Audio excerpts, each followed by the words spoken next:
بسم اللہ الرحمن الرحیم۔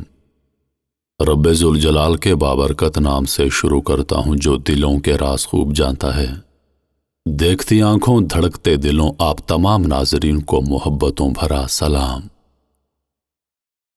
7 آسمانوں کے نام اور رنگ کیا ہیں اور ان میں کیا ہوتا ہے؟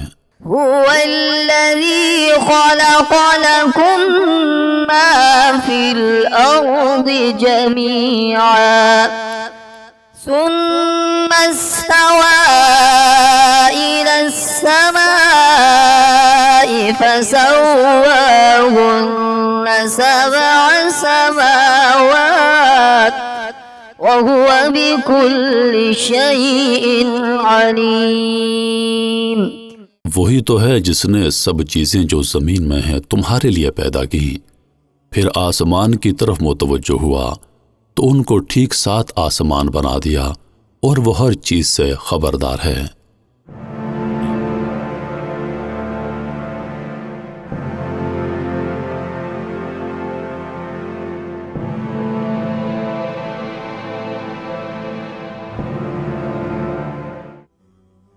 پہلے آسمان کا نام رقیہ ہے اور یہ دودھ سے بھی زیادہ سفید ہے۔ دوسرے آسمان کا نام فیدوم یا معون ہے اور وہ ایسے لوہے کا ہے جس سے روشنی کی شعاعیں پھوٹتی ہیں۔ تیسرے آسمان کا نام ملکوت یا ہاریون ہے اور وہ تانبے کا ہے۔ چوتھے آسمان کا نام زائرہ ہے اور وہ آنکھوں میں خیرگی پیدا کرنے والی سفید چاندی سے بنا ہے۔ 5ویں آسمان کا نام مزینہ یا مسحرہ ہے اور وہ سرخ سونے کا ہے۔ 6ٹھے آسمان کا نام خالصہ ہے اور وہ چمکدار موتیوں سے بنایا گیا ہے۔ 7ویں آسمان کا نام لابیہ یا دامیا ہے اور وہ سرخ یاقوت کا ہے اور اسی میں بیت المعمور ہے۔ آسمان ترجمہ ہے سما کا، یہ قدیم عربی لفظ ہے جو زمین کے اوپری فضا اور اس کے اجسام کے لیے بولا جاتا ہے۔ قرآن مجید نے 7 آسمانوں کا تقریباً 7 آیات میں تذکرہ کیا ہے۔ وہی تو ہے جس نے سب چیزیں جو زمین میں ہیں تمہارے لیے پیدا کی، پھر آسمان کی طرف متوجہ ہوا تو ان کو ٹھیک 7 آسمان بنا دیا اور وہ ہر چیز سے خبردار ہے۔ لہذا 7 آسمانوں کا وجود برحق ہے، لیکن ان کے نام اور یہ کس چیز سے بنائے گئے ہیں یہ مختلف روایات ہیں۔ آپ کے سامنے کچھ مزید روایات پیش کرتا ہوں۔ حضرت سلمان رضی اللہ عنہ سے روایت ہے کہ اللہ تعالیٰ نے 7 آسمان پیدا کیے، ہر آسمان کا نام رکھا اور ہر آسمان کے اپنے فرشتے ہیں۔ پہلا آسمان، اس کا نام رقیہ ہے اور یہ ہرے رنگ کے زمرد سے بنا ہے۔ دوسرے آسمان کا نام ارقلون ہے اور یہ خالص سفید چاندی سے بنا ہے۔ اس آسمان پر فرشتے اپنی پیدائش سے قیام کی حالت میں ہیں۔ تیسرے آسمان کا نام کیدوم ہے اور یہ سرخ رنگ کے یاقوت سے بنا ہے۔ اس آسمان میں فرشتے رکوع کی حالت میں ہیں۔ چوتھے آسمان کا نام معون ہے اور یہ سفید رنگ کے موتی سے بنا ہے۔ اس میں فرشتے سجدے کی حالت میں ہیں۔ 5ویں آسمان کا نام ریاح ہے اور یہ سرخ رنگ کے سونے سے بنا ہے۔ اس آسمان میں عظیم الشان فرشتے اللہ کے خوف سے رو رہے ہیں۔ 6ٹھے آسمان کا نام دفت ہے اور یہ زرد رنگ کے یاقوت سے بنا ہے۔ اس آسمان میں عظیم الشان فرشتے اللہ کی تسبیح بیان کر رہے ہیں۔ 7ویں آسمان کا نام اریب ہے اور یہ نور سے بنایا گیا ہے۔ قرآن مقدس میں جس طرح 7 آسمانوں کا ذکر ہے اسی طرح 7 زمینوں کا بھی ذکر ہے۔ قرآن کا اعلان ہے، اللہ نے ہی 7 آسمانوں اور اسی طرح 7 زمینوں کو بنایا۔ کنز الایمان کے حاشیہ پر تفسیر نور العرفان میں مفتی احمد یار خان فرماتے ہیں کہ معلوم ہوا کہ زمینیں 7 ہیں یا تو 7 ولایتیں ہیں جنہیں 7 اقلیم کہا جاتا ہے، یا 7 طبقے، لیکن چونکہ یہ تمام طبقے مٹی کے ہیں اور ایک دوسرے سے ملے ہیں اس لیے قرآن کریم میں ارض کو واحد فرمایا جاتا ہے۔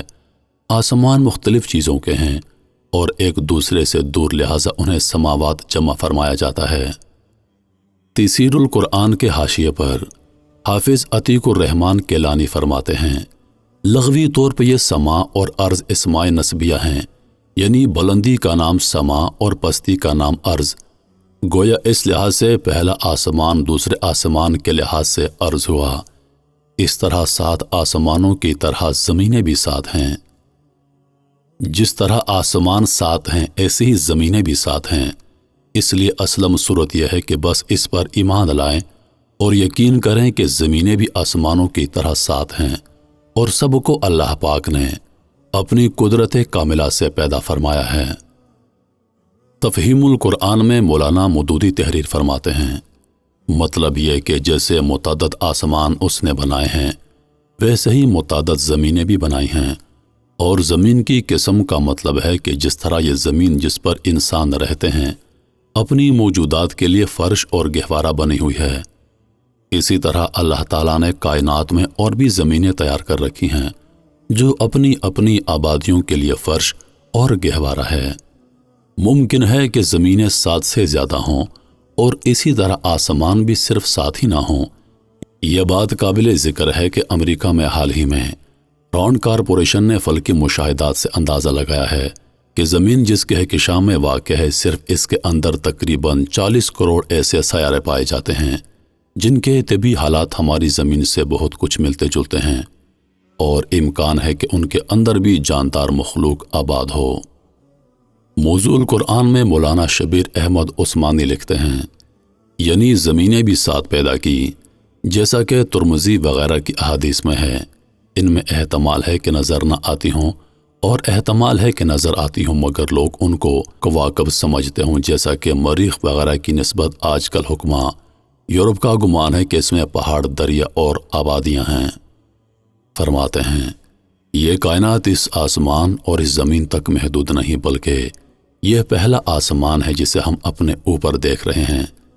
اس طرح 7 آسمان اللہ پاک نے بنائے ہیں، اور جس طرح آسمانی دنیا کے نیچے زمین ہے اسی طرح دوسرے آسمانوں کے نیچے بھی زمینیں ہیں، لیکن یہ زمینیں ہماری زمین سے کافی مختلف ہیں، اور سائنس کی رسائی اس خول سے باہر نہیں ہے جس میں ہم رہتے ہیں، یعنی یہ زمین اور اس کے اوپر کا پہلا آسمان، مرغی کا چوزا جب تک انڈے کے اندر رہتا ہے اس کے لیے دنیا وہی ہوتی ہے، وہ جب اس خول سے باہر آتا ہے تو ایک وسیع دنیا میں آنکھیں کھولتا ہے۔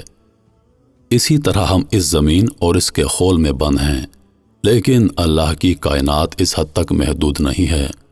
اللہ نے ہم پر اس راز کا انکشاف کیا ہے کہ وہ نہایت وسیع ہے، یکے بعد دیگرے ایسے 7 عالم ہیں۔ احادیث سے اس کا مطلب یہ معلوم ہوتا ہے کہ آسمانوں کی طرح زمینیں بھی 7 ہیں، البتہ ان کی کوئی تفصیل قرآن اور حدیث نے نہیں بتائی کہ یہ زمینیں 7 طے بتے ہیں یا ان کے درمیان فاصلہ ہے، اور اگر فاصلہ ہے تو وہ کہاں واقع ہے۔ کائنات کی بے شمار چیزیں ایسی ہیں جن تک ابھی انسان کے علم کی رسائی نہیں ہوئی، اللہ ہی ان کی حقیقت جانتا ہے، اور قرآن کے مقصد کے لیے یہ ساری تفصیلات جاننا ضروری بھی نہیں۔